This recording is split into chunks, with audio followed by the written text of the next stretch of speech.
നമസ്കാരം. ഔഷധിയുടെ 85 വർഷം പൂർത്തിയാകുന്ന അതിൻ്റെ ആഘോഷ പരിപാടിയുമായി ബന്ധപ്പെട്ട കാര്യങ്ങൾ അത് സംസാരിക്കാനാണ് ഔഷധിയുടെ MD Hrithik, general manager Shibu, finance controller Lathakumari, ഞങ്ങളുടെ ഹോസ്പിറ്റലിൻ്റെ PRO ഇവിടെ എത്തിയിട്ടുണ്ട് സുധ.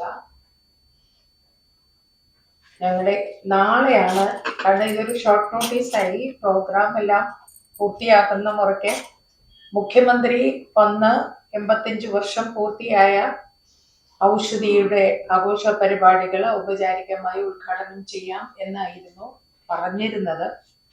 പക്ഷേ തെരഞ്ഞെടുപ്പിൻ്റെ ഒരു തിരക്ക് കാരണം എത്ര ആലോചിച്ചിട്ടും അദ്ദേഹത്തിന് തൃശ്ശൂരിലെ പരിപാടിയില്ല. കാരണം ഔഷധിയിൽ വന്നാൽ തൃശ്ശൂരിൽ തന്നെ 1-2 പരിപാടികളിൽ വരേണ്ടി വരും എന്നുള്ള ഒരു കമ്മിറ്റ്മെന്റും കൂടെ വന്ന സ്ഥിതിക്ക് അദ്ദേഹത്തിന് ആ പരിപാടിയിൽ, ഞങ്ങളുടെ പരിപാടിയിൽ വന്നെത്താൻ പറ്റുന്നില്ല.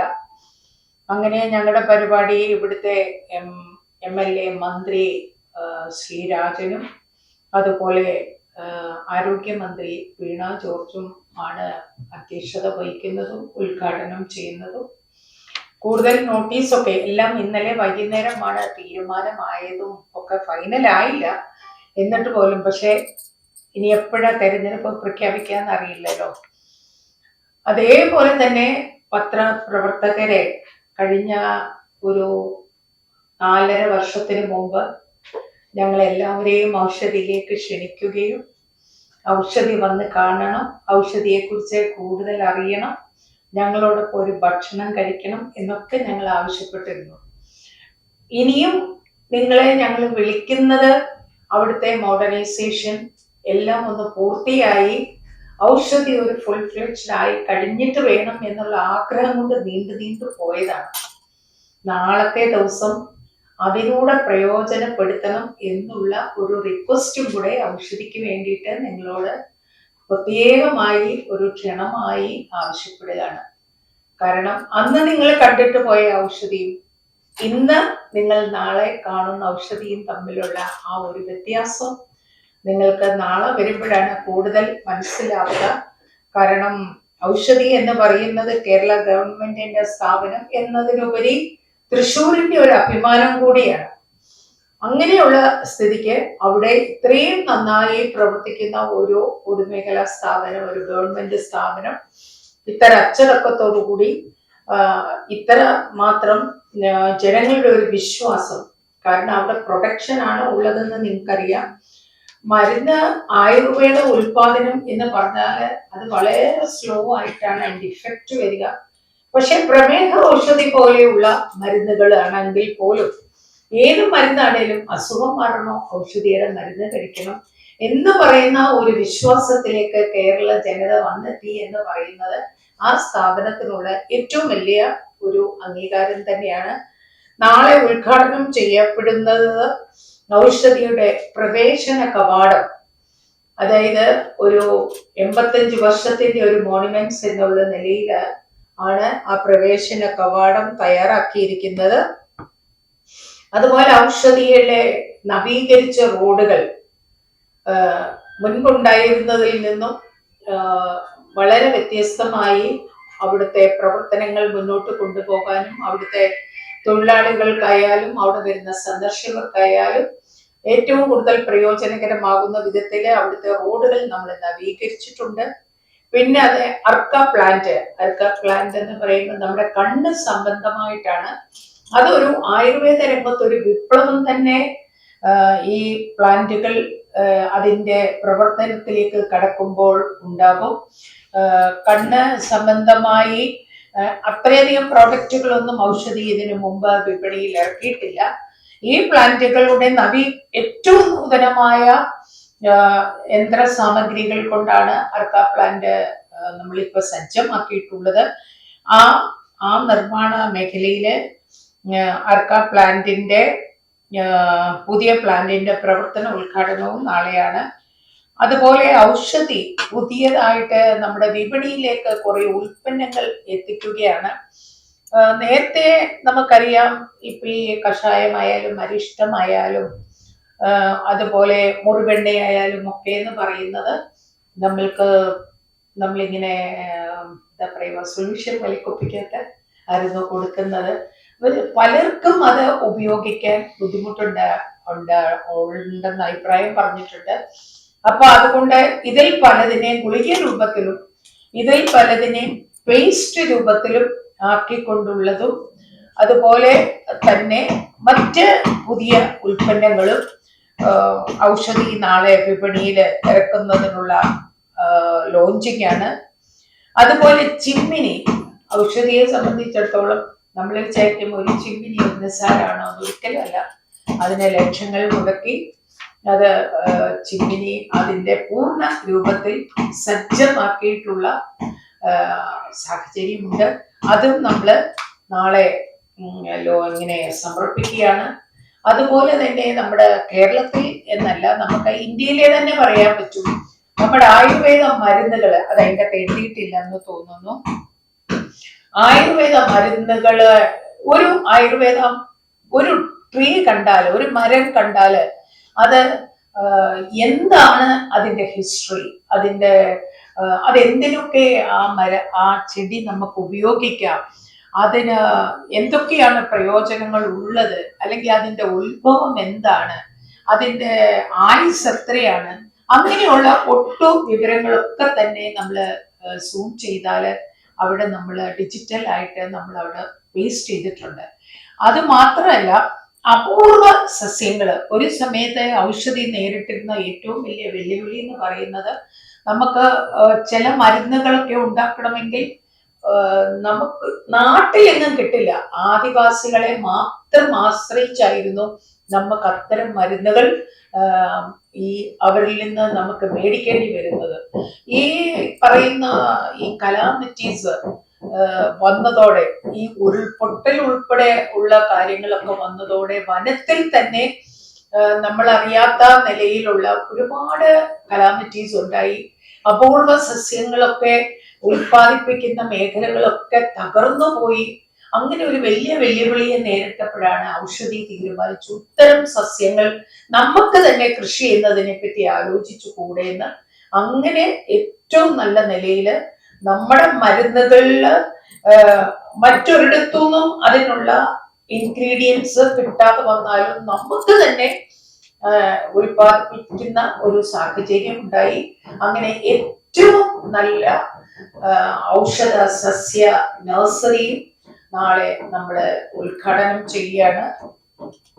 പുതിയ ഒരു കൈവപ്പായിട്ട് നമ്മള് സോളാർ പ്ലാന്റ്, ഇപ്പോഴ് മുണ്ടക്കയിൽ ചൂരൽമലയിലെ ഏറ്റവും അഭിമാനത്തോടെ മുഖ്യമന്ത്രി പറഞ്ഞു, ഓരോ വീടിനും സോളാർ ഞങ്ങൾ കൊടുത്തു എന്ന്.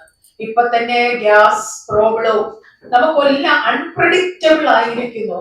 എപ്പോഴും സ്വയം പര്യാപ്തത നേടിക്കൊണ്ട് മുന്നോട്ട് പോകുന്നതാണ് ഔഷധി പോലെയുള്ള ഒരു ഉൽപാദന പ്രക്രിയ നടക്കുന്ന ഒരു സ്ഥാപനത്തിന് ആവശ്യം എന്ന് മനസ്സിലാക്കിയത് കൊണ്ട് വൈകി പോയെങ്കിലും നമ്മൾ സോളാർ പ്ലാന്റ് സ്ഥാപിക്കുന്നതിനുള്ള ഉദ്ഘാടനവും നാളെ ഔഷധിയിൽ നടക്കുകയാണ്.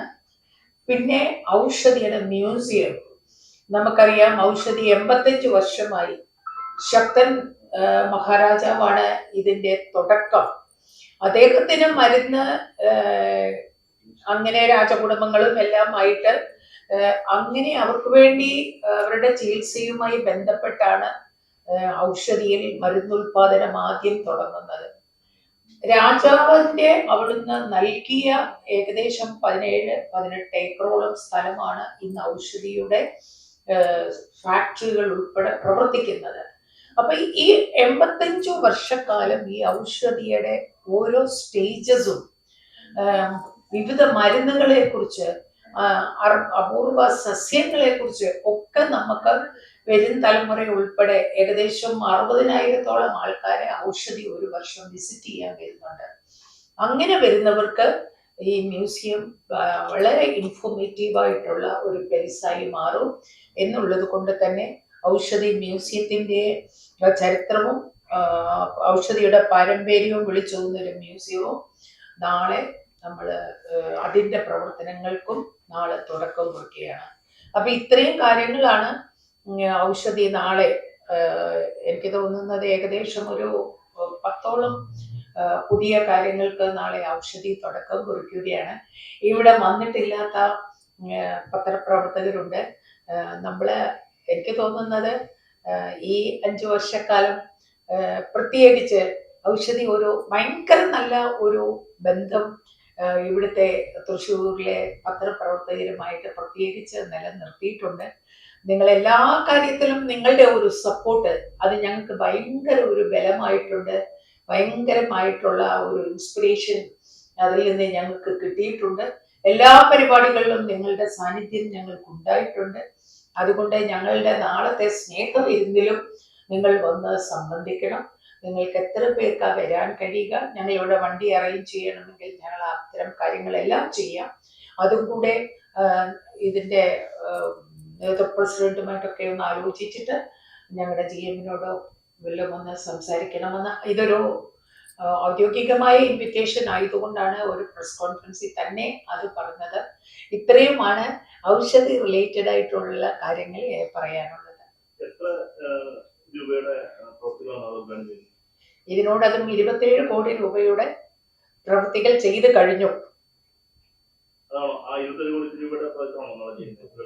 അതിലെ ഏറെക്കുറെ എല്ലാം ഈ നമ്മുടെ പ്രവേശന കവാടമൊക്കെ അതിൻ്റെ അകത്ത് പെടുന്നില്ല. നമ്മൾ അങ്ങനെ തിരിച്ചു നോക്കിയിട്ടില്ല. ശരിക്കും നാളെ നമ്മൾ കൂടുതൽ പ്രാധാന്യം കൊടുത്തുള്ളൂ. കാരണം ഇതിന്റെ ഇടയ്ക്ക് 2 പ്രാവശ്യം മന്ത്രി വന്നിരുന്നു, നിങ്ങളൊക്കെ വന്നിരുന്നല്ലോ. അപ്പൊ അവിടുത്തെ പ്രൊഡക്ഷൻ ഒക്കെ നമ്മള് മിനിസ്റ്റർ വന്ന് ഉദ്ഘാടനം ചെയ്യുകയൊക്കെ ചെയ്തു. പക്ഷെ നമുക്ക് നാളത്തിന്റെ ഒരു പ്രത്യേകത ഔഷധി 85 വർഷത്തിലേക്ക് കടക്കുന്നു എന്നുള്ളതാണ്. അതുമായി ബന്ധപ്പെട്ടാണ് നമ്മൾ ഈ പ്രവേശന കവാടം വളരെ മനോഹരമായിട്ടാണ് അതിന്റെ പണി പൂർത്തിയായി നിർത്തിയിരിക്കുന്നത്. ഇതുവരെ ഒന്നും ബാധിച്ചിട്ടില്ല. നമ്മൾ സ്റ്റീമിലാണ് ഇതിനെക്കാട്ടി കൂടുതൽ GM പറയും, സ്റ്റീമിലാണ് നമ്മൾ കൂടുതലും അവിടുത്തെ ഈ ഇതൊക്കെ അവിടെ അതിനു വേണ്ടിയിട്ടുള്ള സംവിധാനമുണ്ട്. അതുകൊണ്ടാണ് ഇനിയിപ്പോ സോളാറും കൂടെ വരുമ്പോ നമ്മൾ സ്വയം പര്യാപ്തത പൂർണ്ണമായി നേടും. അത് ഇപ്പോഴത്തെ നമ്മുടെ ഒരു 3 കോടി രൂപയുടെയാണ് ഈ സോളാർ പ്ലാന്റ് എന്ന് പറയുന്നത്. അപ്പൊ എനിക്ക് തോന്നുന്നു ഒരു 10-12 ലക്ഷം രൂപയുടെ ഇലക്ട്രിസിറ്റി നമുക്ക് അതിന്റെ ഒന്നും നമുക്ക് കിട്ടത്തുള്ളൂ. പക്ഷെ ഇനിയും അതിന്റെ അടുത്ത ഘട്ടം എന്നുള്ള നിലയിലെ പരിഹാരത്തൊക്കെ നമ്മൾ അത് നടത്തുവാണെങ്കിൽ, കാരണം ഔഷധിക്കകത്ത് മുഴുവൻ സസ്യം മരങ്ങളാണ് ഉള്ളത്. അപ്പം സൂര്യപ്രകാശം കിട്ടാനുള്ള ഒരു ബുദ്ധിമുട്ടുണ്ട്. ഉള്ള സ്ഥലത്താണ് നമ്മൾ അതിന്റെ 1ാം ഘട്ടം ആരംഭിക്കുന്നത്. അപ്പോൾ തന്നെ നമുക്ക് ഒരു 10-12 ലക്ഷം രൂപയുടെ ഇലക്ട്രിസിറ്റി അതിൽ നിന്ന് ഉൽപ്പാദിപ്പിക്കാൻ പറ്റും. പിന്നെ പരിഹാരം കൂടെ ആയാൽ നമുക്ക് ആവശ്യത്തിനുള്ള ഇലക്ട്രിസിറ്റിയും ഊർജവും കിട്ടും. നമുക്കത് വിൽക്കുകയും ചെയ്യാം. അത് ഒരു ഔഷധിക്ക് നാളെ ഒരു വരുമാന മാർഗമായി തീരുകയും ചെയ്യും. ഈ അർക്ക പ്ലാന്റിന്റെ ഡീറ്റെയിൽസ് കണ്ണിന്റെ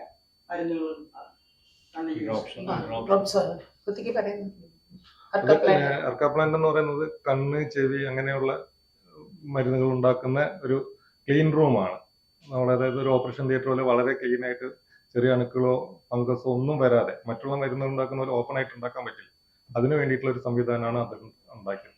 നമ്മളൊരു 12ഓളം മരുന്നുകളാണ് അവിടെ തുടക്കത്തിൽ ഉണ്ടാക്കുന്നത്. അതിന്റെ 7 മരുന്നുകളാണ് നാളെ വേണം റിലീസ് ചെയ്യുന്നത് പറഞ്ഞത്.